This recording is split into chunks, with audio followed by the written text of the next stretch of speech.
Anine, hello, and thank you for joining this presentation. My name in English is Lisa Monague. However, my Anishinaabe name is Wabanung, which means morning star. It symbolizes hope and guidance and is a sign of courage and purity of spirit. This name was given to me at the age 4 by my maternal grandfather, Chief Leonard Monague, through a traditional naming ceremony. I was raised by my maternal grandparents, Leonard and Teresa. We are from the Eagle clan, which is the most sacred bird to the First Nations people. The eagle, or Megizi in Anishinaabe, flies the highest and is closest to the Creator. It signifies freedom, the ability to see far ahead into the future. It exemplifies courage, wisdom, and strength, and is the messenger to the Creator. The eagle is also responsible for acting as a mediator and have been gifted with the pursuit of higher education and learning. So I absolutely must acknowledge and give my undying gratitude to this man, my grandfather, Chief Leonard Monague, Inimki Benishi, which means thunderbird. My grandfather was born and raised on Chimnesing, otherwise known as Bosley First Nation, in 1908. He was forced into residential school at a very early age, far away from our community, and was released when he completed grade 7.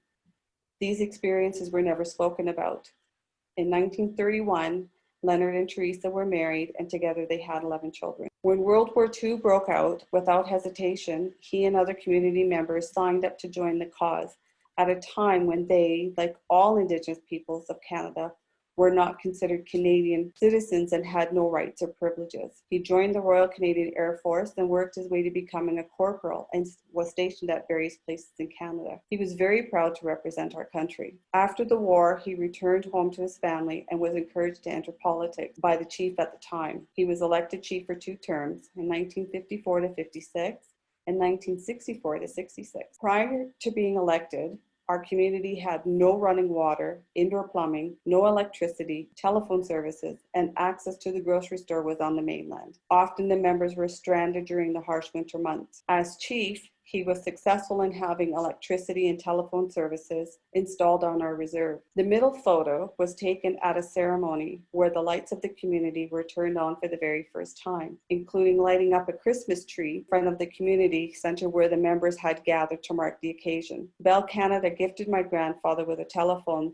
that had a little teepee on it, sending out smoke signals when the phone rang. Sadly, it was mistakenly thrown out when we moved into a new home. Throughout his career, he never missed one single day of work and always put the needs of his community and family first. He routinely did crossword puzzles, telling me it was to help keep his mind busy and to increase his English vocabulary. It's important for me to acknowledge everything that my Papa did and all that he meant to me. He was fiercely proud to be an Ojibway man. He taught me by example. He encouraged me to increase my knowledge, reminding me it didn't always have to come through formal education. He taught me to have a sense of humor, to work hard and persevere. He influenced me immensely, showing me what a true humble leader is all about. I miss him every day and have just so much love for him. So my early education and life began here on Chimnesing, an isolated reserve on Christian Island in Georgian Bay, Ontario, only accessible by boat, except in winter, where your options were first cross by foot and hope you'll make it. And if you were lucky, the ice would be thick enough to cross by skidoo. And if you were really, really lucky, eventually you would cross by automobile. I can honestly tell you, crossing the bay in the winter during a storm was one of the scariest experiences of my life. Sadly, a lot of lives that were lost in the bay during the winter. The beaches of our reserve are pristine, with white powdery sand and clear water, very similar to what you'd find in a tropical paradise. My summers were basically spent living in those waters. During my time at home, this small tugboat was our main source of transportation to and from the mainland. It lacked adequate life jackets and other safety devices. Like so many First Nations communities,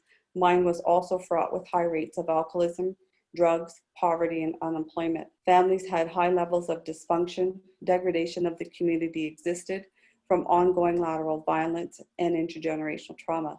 legacies from residential schools, oppression and suppression by the Canadian government. Some of our traditional ways were not practiced or shared. Our history was rarely spoken about and certainly wasn't taught in schools. Nowadays, our traditions are practiced regularly. Children are being taught our language and ceremonies are being held. Inspiring new changes are taking place, including the federal government's commitment to provide a new car ferry, among other things. And this really does make me happy. So, Indian Day School. Church-run Indian Day Schools operated on Chinnesing and ran from 1934 to 1990 for kindergarten to grade 8. This was my first experience at education. Residential schools were in operation from the 1880s until 1996 when the last school closed. I did not have to leave home, unlike my mother, her siblings, and parents, who were forcibly taken away to attend residential schools far from our community. The mandate of the Indian Day Schools was exactly like residential school: abolish Indigenous culture and force total assimilation. Like the residential schools, we were also regularly subjected to harsh physical, mental, verbal, emotional, and sexual abuse by the priests, nuns, and teachers. Parents often chose not to confront these people when abuses were reported by their children, as there was too much fear based on the experiences from residential school, fear of being reported to the Indian agent, or worse, being reported to the Children's Aid Society and potentially losing their children. Schools on First Nations reserves are grossly underfunded by the Canadian government, and soon I was about to learn the academic consequences and impacts to us students. So basically, leaving grade 8 at the top of my class, going from a one-room school to high school on the mainland was an experience in total culture shock. Because of the federal government's determination not to honor its treaty agreements, education on the reserve was substandard, leaving us at least 2 years behind academically from our non-Indigenous counterparts. Some teachers were genuinely supportive and helpful, whereas others were blatantly discriminating and would intentionally single out Indigenous students to embarrass them. They were unsupportive and would often give unsubstantiated failing grades. From January to April, we were required to live with strangers off reserve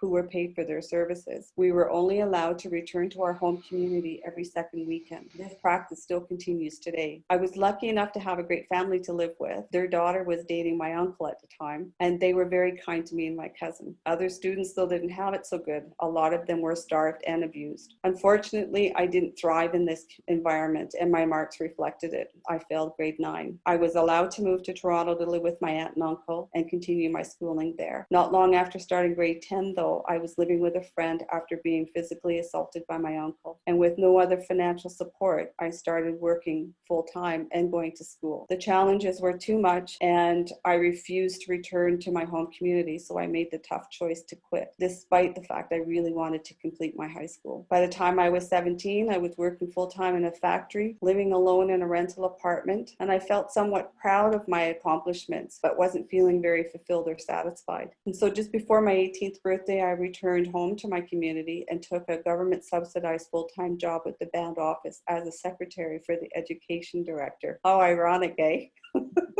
The big city had no longer any appeal to me, and I was really, truly just missing my grandparents.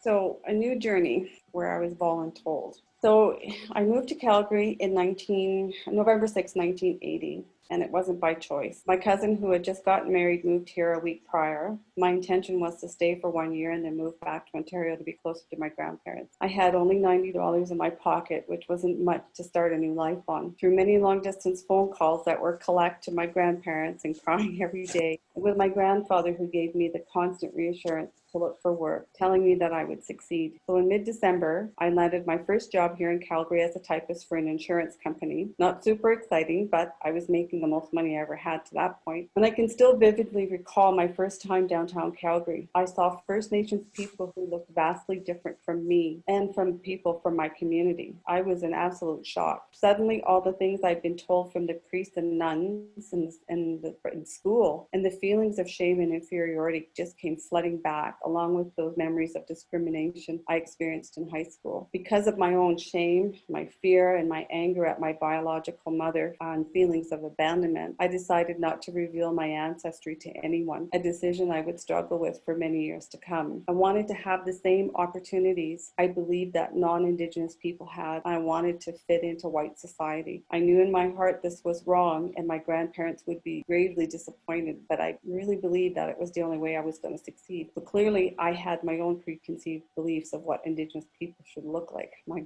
God, I was naive. So in 1981, I became a mother's helper to a single mom with 2 daughters, one of which had severe Down syndrome, in exchange for free room and board. My first job in the energy industry was with Nova Corporation. I was hired on as a file clerk in their procurement department. I was making more money, I had a steady boyfriend, and all of a sudden life wasn't so bad living in Calgary. So a childhood love of mine re-entered my life, and it wasn't long after we got married and I became a stay-at-home mom. Following the birth of my second son, my mother-in-law convinced me to apply for my Indian status and for my sons as well. I lost my Indian status temporarily when I married, as my husband is non-Indigenous, a discriminating policy under the Indian Act prior to 1985. My desire to complete high school never left my thoughts, and with my 2 young boys, I quickly realized I wasn't equipped to help them later on with their studies. So in 1988, I decided to return to school, and I finally obtained my high school diploma. And to my surprise, I was accepted to U of C as I wanted to be a special education teacher for the hearing impaired. I lost my hearing in my right ear when I was 7 years old. Unfortunately, my marriage came to an end.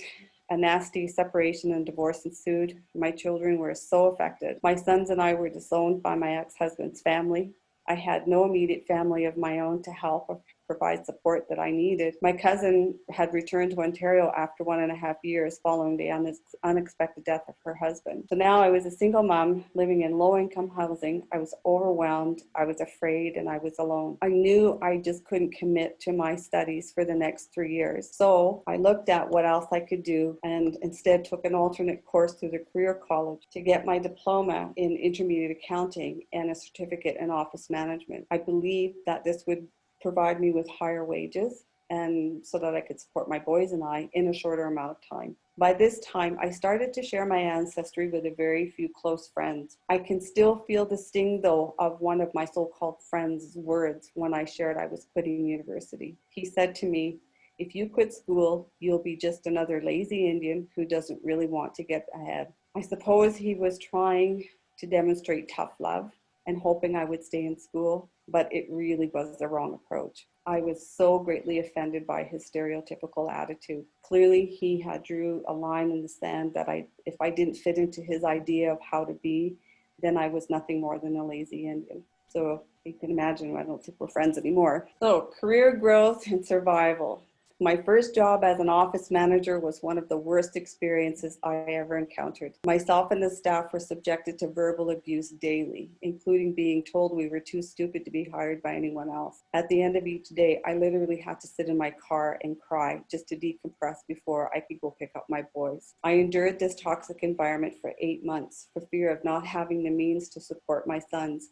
And I wasn't going to go on welfare because I didn't want to be labeled that way. But I lasted longer than any other office manager to that point, which speaks volumes. So here's a true story. Not long after I left that company, the owner asked me to provide extra training for my replacement. I reluctantly agreed and charged him an exuberant hourly wage. But instead of mailing the check to me, he brought it to my office and asked me to join him for dinner because he wanted to apologize for his behavior. Little did I know what was to come. He was actually hitting on me and wanted to date me. Can you imagine the nerve of that man? My God, what a complete turnoff. Anyway, luckily, I landed a great job back in the oil and gas industry. The company I worked for encouraged and supported me to return to night school to get a certificate in petroleum engineering technician program at SAIT. A few years later, I moved on to a few junior oil and gas companies where I made the point of learning from the other departments, taking on extra work because I wanted to understand what they did and how our roles intersected.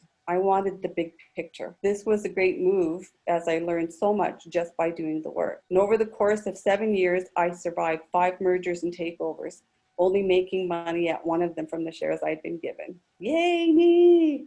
I struck it rich, temporarily.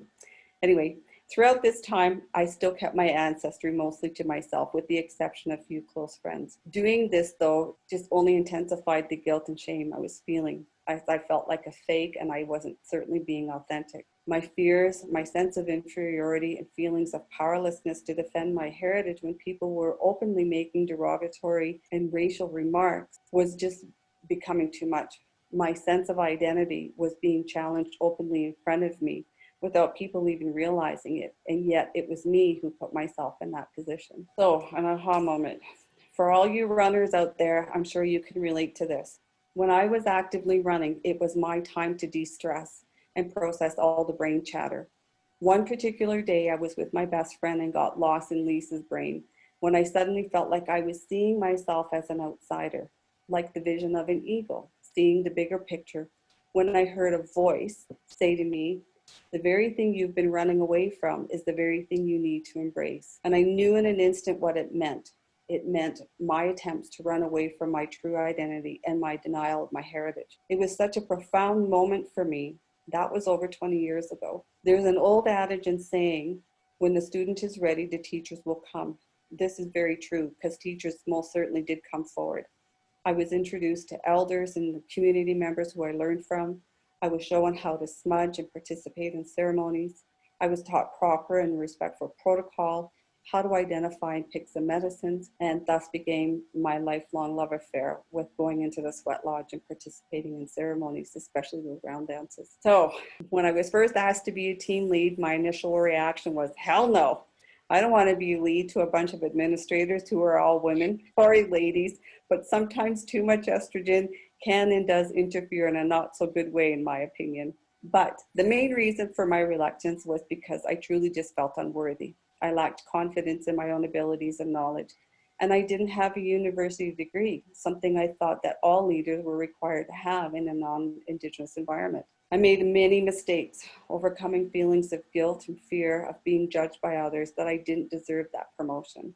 I felt unequipped to deal with the challenges of monitoring performance, having crucial conversations, and dealing with difficult employees, and the changes to the relationships I had with my coworkers who were now my direct reports. Many times I felt overcome with fear of being incompetent, unworthy, and inferior. Even though I knew the work the team was doing intimately, being a leader was something I wasn't accustomed to, so I sought out support and guidance from other group leads and from managers. To my surprise, though, I was thoroughly enjoying this new phase of my working career. The teacher in me wanted to share my knowledge and experience. That much was pretty clear. Many times, though, I asked myself, how did I get here when this wasn't something I even aspired to be? As time went on, another merger took place, another manager who was a tyrant, and eventually I went on to another company. And this is where my real growth as a leader took off. I was fully immersed in leadership courses I took to be an effective leader, learning about emotional intelligence, situational awareness, ADKAR, and performance metrics. I put those skills to work, and I had a leadership coach that I was absolutely enthralled with, and I just respected everything she did for me. I put those skills to work and gently challenged my direct reports to teach me their job, as I didn't want to hear the typical response, well, this is how we've always done it. That told me they weren't fully aware of their responsibilities and the impacts to other groups. Part of this approach was having them write their own procedural report that was to be presented to the entire group. And throughout this process, I would ask them a lot of questions and remind them to view me like I was a new student coming into the job. It was frustrating for them at first, being put into that teacher role, but once they completed writing their procedural report, they gained huge awareness and appreciation and pride for the importance of their work. And they also identified where they needed to eliminate redundancy and become more efficient. So this was huge. Drawing on my own learning experiences on the job and as part of their ongoing development to increase their skills, I advocated for job shadowing opportunities to expand their knowledge and to inspire them to explore other opportunities in the company. One huge challenge I had, though, I had to deal with was inheriting legacy staff with one individual who had a direct path to my manager. And she felt she could openly challenge not only her teammates, but me as well. No other group wanted this individual in their team.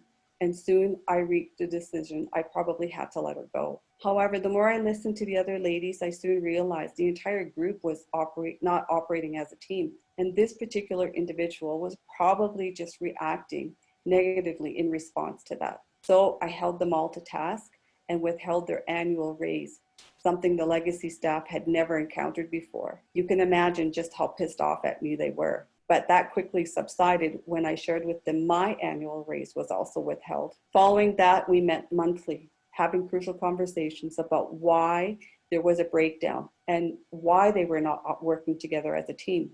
Prior to each meeting, I would provide them with a set of exercises they needed to complete together and a few questions they had to answer individually. These were reviewed at each meeting and discussed. It wasn't long afterwards they gained awareness about each other's learning styles, what their triggers were, and the importance of effective communication, including having crucial but respectful conversations immediately when the need arose. I reminded them I wasn't expecting them to be best friends, but I did expect them to accept and respect each other and to work out their differences without having me to mediate. Although I was really happy in this position, I wanted more. I felt compelled to use my knowledge of oil and gas and my ancestry into a role where I could work within the community relations department to begin building relationships with our Indigenous stakeholders and not necessarily in a leadership capacity right away. This was my dream. I put it into my long-term development plan and I was pretty excited. Things don't always work out as planned. Dreams can be easily shattered and life gets turned completely upside down. As I reflect on my time as a leader, I guess I viewed my direct reports and my responsibility to them similar to how I was with my children. My intention to teach and guide them came from my heart and was never about my status as a lead per se. My own experiences, good and bad, were never far from my thoughts, which helped me in my interactions with my direct reports and peers. I wholeheartedly took my responsibility as their lead seriously and was fully aware of that lingering fear of misrepresenting them, unintentionally harming them, or sabotaging their success. I know I'm a very empathetic person, and I brought this with me into my work, just as my grandfather did during his career. Throughout my working life so far, I've been fortunate enough to have some remarkable leaders that I respect and have learned a lot from. And yes, I also had the misfortune of having some horrific experiences with leaders who clearly should not have been in those positions. I don't completely understand why I believe that anyone in a leadership position would never want to intentionally harm or sabotage any of their direct reports. I mistakenly assumed all leaders were given the responsibility to lead because they not only had the education and knowledge about the work, but also exemplified the ability to lead effectively for the betterment of the staff and the company. What an illusion I believed in. And it was a shock to realize just how naive I was. Time to shake off that fairy dust and face reality. That was painful. Although some people may be highly educated and have abbreviations following their name, they do not necessarily make the best leaders. Leaders who are driven by their ego can have detrimental impacts on their direct reports, but also to the company who chooses to ignore there's a problem. The impacts from these leaders have challenged me like no other and have led me to the pit of despair. I took all of it personally, but has further fueled my determination to never treat another human being in this way. During the leadership courses I took, I frequently heard the phrase, if your staff are not happy and failing at their jobs, the responsibility clearly lies with you as a leader. Initially, I was taken aback by that statement, largely because I inherited staff who were known troublemakers that were now my responsibility to deal with, and I felt the statement was unjust. Perhaps this phrase should not be considered a one-size-fits-all statement, as I've come to see and experience both sides of this. So, left or right hand? In hindsight, my move to Calgary was a blessing. I was once told by an elder, the West represents introspection on the medicine wheel, and this has been very true for me. Coming here started my healing journey, a lifelong process, but I have come full circle since embracing my identity as an Anishinaabe woman. I have pride and a sense of peace. Not everyone I meet who is Indigenous, including members from my home community, accepts I am Indian. I continue to get shocked looks, disbelief, and questioned. Sometimes I hear hurtful comments. I expect these comments and attitudes from non-Indigenous people. I've heard many things working in the industry, but it's not the only place where I've encountered blatant racism and discrimination. One incident with a dentist who I had been with for nearly 20 years, when his billing clerk angrily shouted at me one day, telling me it was discriminating how the dentists were being paid a lower rate by the government for services to Indigenous people, and I should be paying the same rate as everybody else. So I took it up with the dentist and he defended her, and it wasn't long after they introduced the new FOIP rules that this was the excuse they used to use towards me, and they basically pushed me out, and he no longer wanted to be my dentist, telling me that they were going to that I would have to pay for any services up front. So I left. Another moment that stands out is being called, and I won't repeat it, but blah, blah, blah, squaw to my face by a marketing rep. I called a lawyer actually to file charges of racial discrimination only to be told I didn't have a claim and the person was most likely behaving in the heat of the moment. So discrimination is still very prevalent in society, but I no longer feel powerless or fear to take a stand. That doesn't mean that this behavior doesn't affect me, because it still does, as it's a reminder of how intolerant and discriminating some people are. Preconceived beliefs, openly stated, even those that may be innocent with no intent to harm, do inflict hurt. One of my best friends said to me when I shared my experiences with, and basically my indecision about which identity I should have, she said, "Why do you feel you have to choose one identity over another? Perhaps you were meant to walk in both worlds and be a bridge builder, the connection, the networker, the glue that binds both sides, and be a leader just like your Papa." And my youngest son, who is a psychologist who took Native studies focusing on intergenerational trauma and the effects of trauma on the brain, and a minor in theology, has been such a godsend for me. He once said to me, "The truth is, everyone is Indigenous. The difference is that your Indigenous ancestry comes from somewhere else, but everybody is a descendant of a tribal people who are the traditional inhabitants of a certain area of land." If people make you feel like you have to choose one identity over another, ask them if they have a left or right hand, and which one they're willing to go without. It's empowering feedback from two people I have unlimited respect for. It's so interesting that some people I've met from other cultures are convinced I'm one of their own. I've had Greeks tell me I'm Greek, and they try their darndest to convince me that I am. I've been told by Romanians, Italians, and Mexicans that I'm one of theirs. And it cracks me up every time. And just to see the shocked look on their face when I tell them that, no, I'm Indigenous, they tell me, no, I can't be. Anyway, I've come to accept that I am fully capable of bringing my lived experience to help others, to teach, to inspire, and to lead. I've been a survivor all my life out of necessity and fear, and no longer want this to be part of my narrative. Not sure what's in store for me next, but I have to keep my faith that Creator has always had my back, and I will land softly in a place that's right for me.